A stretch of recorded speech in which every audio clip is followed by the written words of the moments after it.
आज हम लोग ऐसे टॉपिक के बारे में बात करने वाले हैं जो हर एक स्टूडेंट के लिए इम्पोर्टेंट होने वाला है। जी हाँ दोस्तों, आज हम लोग बात करने वाले हैं स्मार्ट स्टडी टेक्निक के बारे में। Learn more in less time topic का नाम है। ये टॉपिक ऐसा इंपॉर्टेंट है अगर आप भी चाहते हैं कि आप भी कम समय में ज़्यादा इफेक्टिवनेस पढ़ाई कर पाएँ और ज़्यादा से ज़्यादा लर्न कर पाएँ, तो आपके लिए बहुत ही इंपॉर्टेंट होने वाला है इस वीडियो। तो वीडियो को अंत तक जरूर देखना। सबसे पहले बात करते हैं पोमोडोरो टेक्निक। इस टेक्निक में हम लोग को 25 मिनट तक फोकस करके स्टडी करना है, फिर छोटा सा यानी 1 से 2 मिनट का ब्रेक लेना है और ऐसे ही करके हम लोग को 4 सेशन लगाना है। जी हाँ दोस्तों, 25-25 करके 4 सेशन लगाना है, उसमें 25 मिनट का पढ़ाई करना है, 2 मिनट का ब्रेक लेना है। इसी तरह 4 सेशन के बाद फिर एक लंबा ब्रेक लेना है।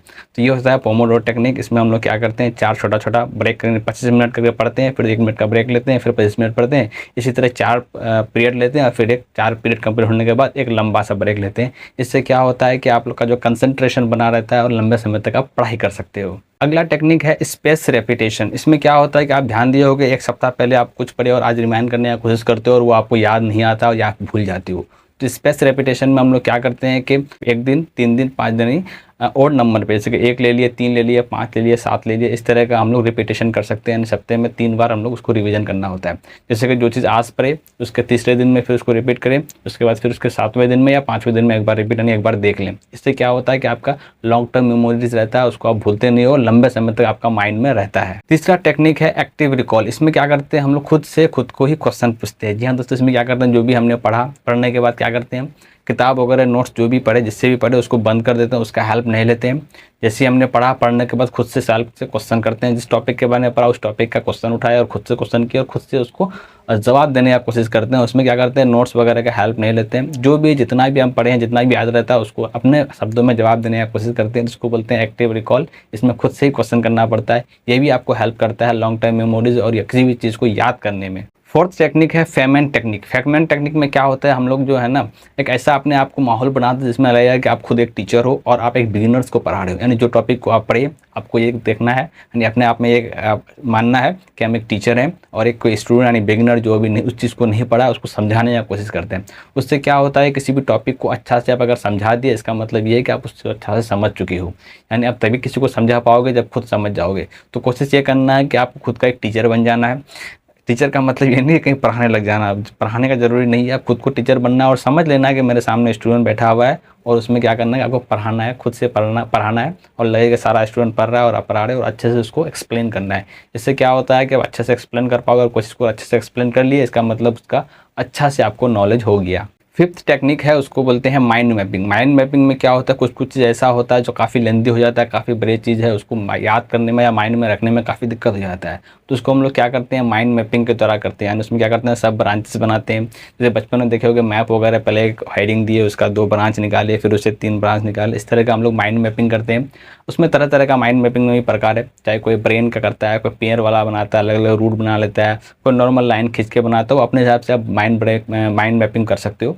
यानी एक चित्र के रूप में उसको दर्शा देना। उसमें क्या होता है ना कि आपको आसानी से लंबा चीज़ याद रहता है, यानी जो काफ़ी जटिल है, काफ़ी कठिन है और याद करने में दिक्कत होता है, तो माइंड मैपिंग के द्वारा आप उसको याद कर सकते हो। नेक्स्ट टेक्निक है ब्लर्टिंग मेथड। इसमें क्या होता है कि आप सिंपल सा एक प्लेन सा पेपर उठाते हो, यानी सिंपल एक पेज उठाते हो, उसमें जो भी टॉपिक के बारे में पढ़ा, जो भी दिन भर में पढ़ा, उसमें लिखना शुरू करते हो। इसमें भी आपको ना ही कोई कॉपी या फिर नोट्स या फिर बुक का हेल्प लेना है या फिर किसी से पूछना है, कुछ नहीं करना है। आपने जो भी पढ़ा, जो भी याद है, उसको बस क्या करना है, पेन उठाना और एक पेज उठाना है, सिंपल सा कॉपी का एक पेज उठाना और उसमें लिखना शुरू करना है।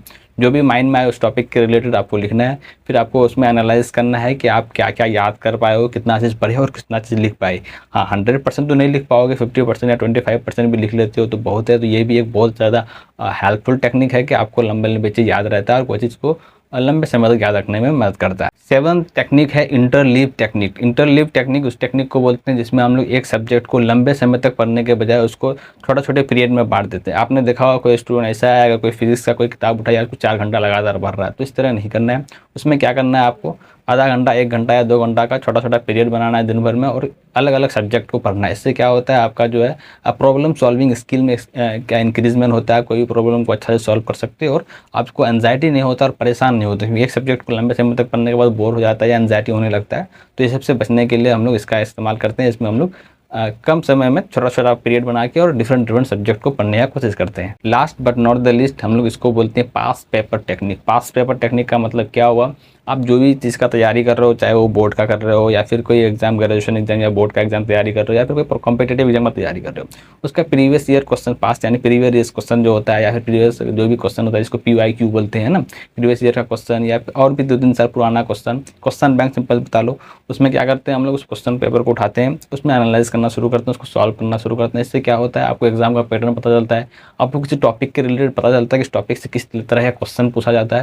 क्योंकि ये पता होना बहुत ज़रूरी है कि किसी भी टॉपिक का किस रिलेटेड क्वेश्चन होता है, क्योंकि आपको जब तक पता नहीं चलेगा ना तो आप ठीक से नहीं पढ़ पाओ। क्योंकि कोई भी सब्जेक्ट को पढ़ने के लिए कोई भी टॉपिक बहुत गहरा ही है, आप कितना गहरा तक पढ़ सकते हो, लेकिन हम लोग क्वेश्चन जब देखते हैं तो हम लोग को ये पता चलता है कि हम लोग को कितना पढ़ना है और क्या क्वेश्चन आता है उस रिलेटेड पढ़ना है। अल्टीमेट मकसद ये कि एग्जाम निकालना, तो उससे हमको हेल्प मिलता है एग्जाम का एनालिसिस करने में, एग्जाम से क्या पूछता है। तो ये सारी टेक्निक थी जिसमें आप स्मार्ट स्टडी कर सकते हो। तो आई होप कि आपको कुछ समझ में आया होगा और बेनिफिट लगा होगा, या फिर आपका भी कोई अगर आप टेक्निक यूज़ करते हो उस टेक्निक का आप कमेंट सेक्शन में बता सकते हो। बाकी अगर आपको थोड़ा ही बेनिफिट लगा तो अपने दोस्तों में शेयर करना, वीडियो को लाइक करना, और मिलते हैं बहुत जल्दी एक नई वीडियो के, तब तक के लिए बाय बाय।